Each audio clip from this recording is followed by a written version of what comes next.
Hey guys, welcome to Wrestling Daze and welcome to this quick video.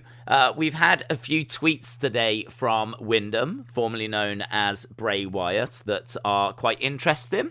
One hinting about his future, the other one talking about Big E's Universal Championship win. And so I wanted to kind of cover those, but I thought as well it kind of allows us an opportunity to do a video talking about Bray, Windham in general, and what is going to be next, because there's been lots of rumours. Obviously, we don't have any concrete kind of facts as to what's going to be next, but it is believed that he could be heading to AEW. A lot of people jump onto the watch-alongs asking, will he be at Arthur Ashe Stadium? Is he going to be on Dynamite soon? And obviously, you know, there's a non-compete clause from WWE. So for those that maybe don't follow the rumors and the news and the reports and everything, it seems like Full Gear looks like it's going to be there or thereabouts if he is going to AEW. It seems like Full Gear, which I think is early November, seems likely for when we could see Bray make his AEW debut. I would say right now that's what I'm leaning towards. Obviously, we can go into a big conversation about, is that the right place for Windham to go? I keep calling him Bray because so many people still know him as Bray. Obviously, he's changed his name on Twitter back to his real name of Windham. But I kind of think that it's an interesting one. We were talking about it earlier on the watch-along stream for AEW, that if he does go to AEW, it'll be interesting to know really how far the AEW crowd will allow him to go, because obviously that's a very passionate wrestling crowd. I think they do accept sports entertainment, but how far will they be willing to go with the kind of sports entertainment side of things? AEW, in all fairness, have pushed that quite far. Like, we have seen MJF and Jericho doing a sing-song together. We have seen Matt Hardy changing clothes underwater. But then we have seen a bit of a pullback from that as well. Like, Matt Hardy doesn't do that anymore. There was a bit of a backlash to the teleporting when Matt Hardy came in and did that as well. So it seems like there is a limit within AEW as to what is acceptable. I don't think those limits would exist in Impact, but then Impact isn't, you know, no disrespect, it's not as big of a promotion. So I think I want him to go to AEW. In fact, I'm certain I want him to go to AEW. I think he deserves to be seen by as many people as possible.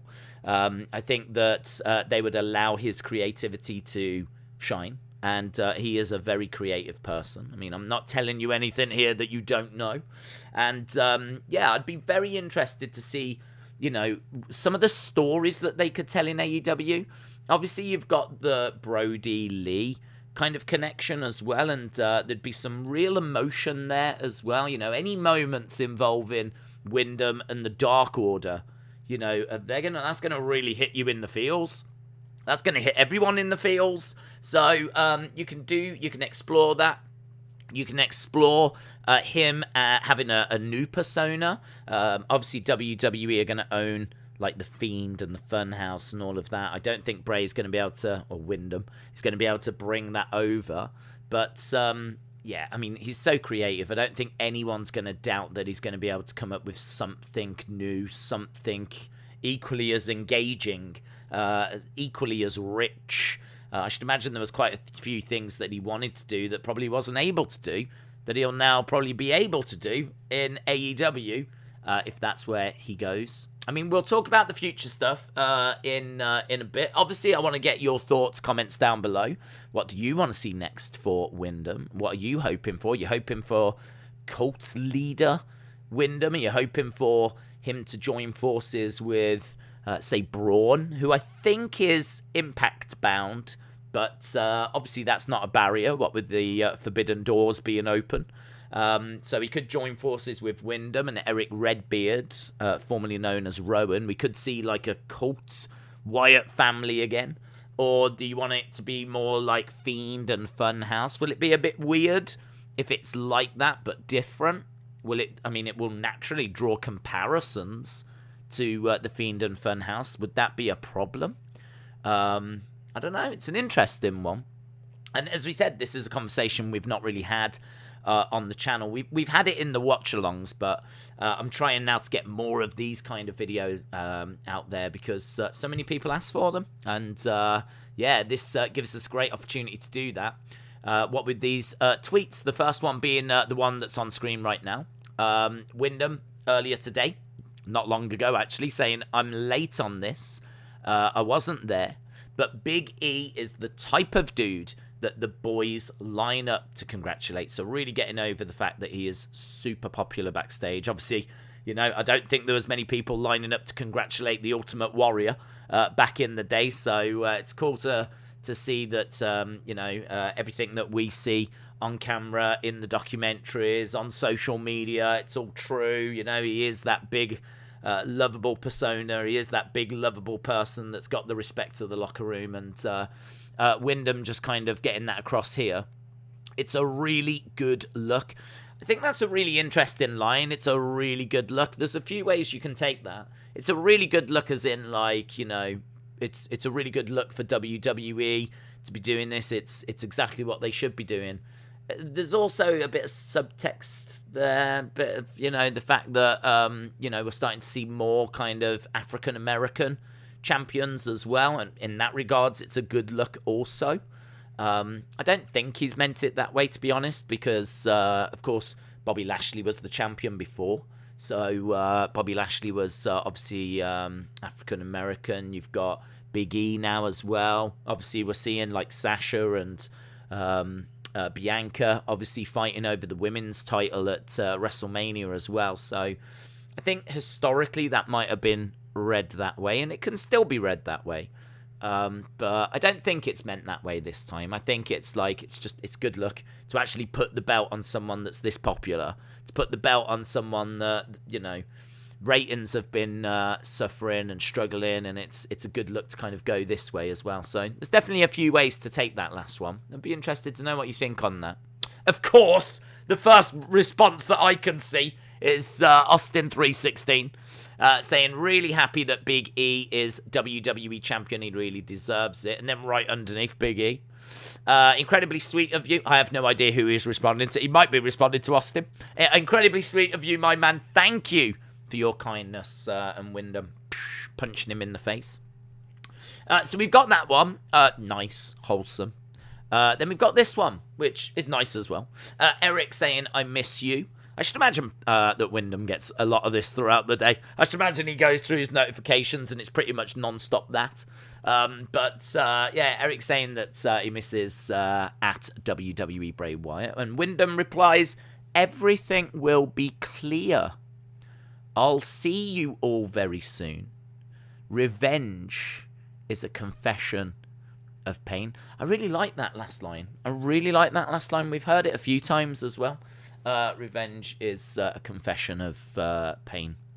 There's a few things, I mean, you can really read into that everything will be clear line.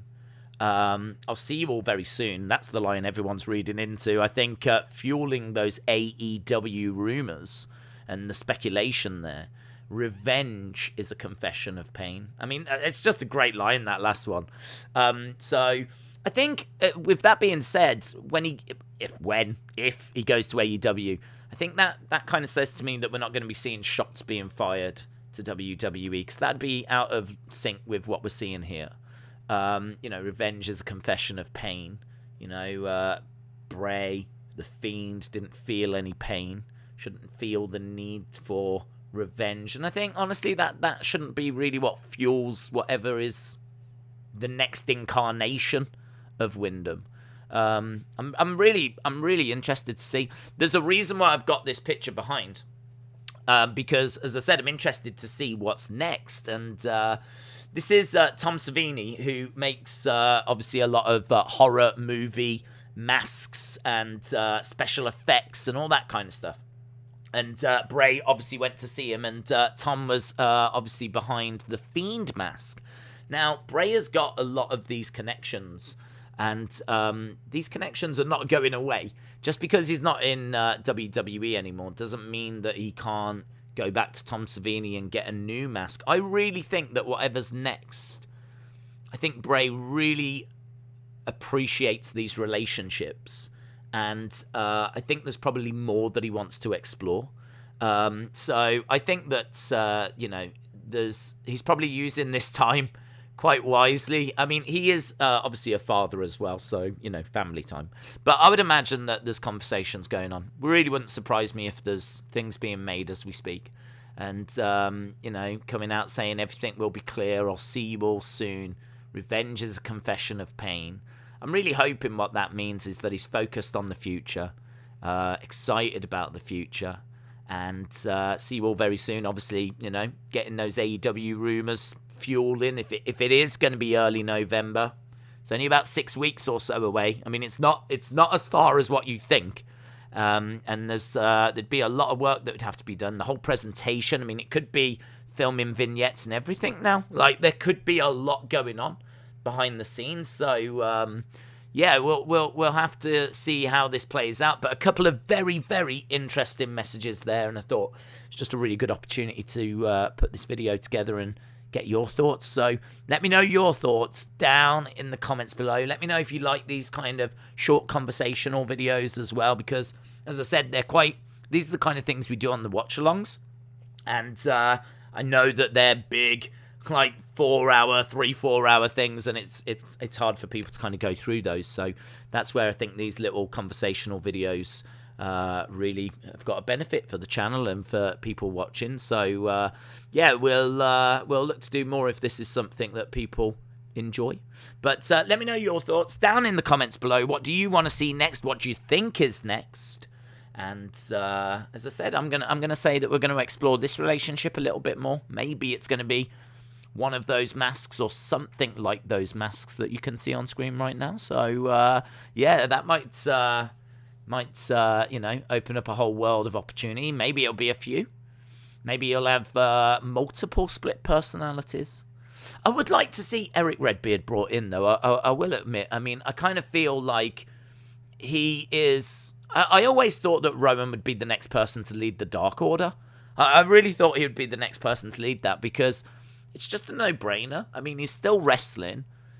He was the closest person, arguably, to Brody. And it was just a bit of a no-brainer. I kind of think he would have been a great leader of the Dark Order. But for whatever reason, that hasn't come through. Could it be that Bray, if he goes to AEW, could bring Eric Redbeard in and they could do something there? I mean, you could do something with Braun as well, that would be cool. I'd be obviously down with that as well. I must admit, I'd probably be leaning more that way, actually, rather than like a Fiend thing. Because I just think at the moment, anything he does is going to be compared to the Fiend and to the Funhouse. So you might want to just hit a bit of a reset. Just get him back on TV. Maybe give him Eric Redbeard as like a bit of a sidekick and, just start attacking people and really stamping authority. There's so many groups and there's so many factions and there's so many people running around and there's so many brawls and everything. But they could really own AEW. They could put the fear into people whereby no one attacks them. Like, could you imagine that at the end of their matches, no one comes down and attacks them ever, because people wouldn't dare do that. They don't want to start that fight. Like, I would like that story. They could go hunting after certain people and. I think people love it when there's like clues and cryptic clues and things to read into. So I would be very much into that. I'd be very much into, even if they go down the cult road, still do things that people can read into. Maybe there's clues about who the next victim's going to be, and they keep teasing in their promos, or they do vignettes and there's like things in the background that you have to read into. People love that. Wrestling fans love that. They would love to go onto Twitter and try and decode it all. So I'd like to see that. I'd like to see something along those lines. And then eventually you can bring in a Fiend type character, because then you've just got a bit more distance between what we've had. Because I think if you was to do it now, it's going to be compared. And it's going to be hard to top the Fiend because so many people loved it. be hard to top it. So you might want to just do something else in the meantime, just to put a bit of distance between it. So just food for thought. As I said, let me know your thoughts down in the comments below. Really appreciate the support, and I'll see you again next time. Bye for now.